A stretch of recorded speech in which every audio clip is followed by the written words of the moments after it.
క్రీస్తు నామంలో అందరికీ వందనాలు. లేఖనాన్ని చూసాం కదండి. జీవంతో పాటు ఎల్లప్పుడూ వెలుగుంటుంది. నిజానికి జీవం వెలుగుపై ఆధారపడి ఉంటుంది.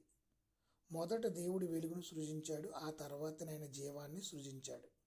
క్రీస్తు ద్వారా మనం జీవం పొందినప్పుడు ఆయన వెలుగు కూడా పొందుతాం. ఆయన వెలుగు మనస్సాక్షితో కూడిన వెలుగు.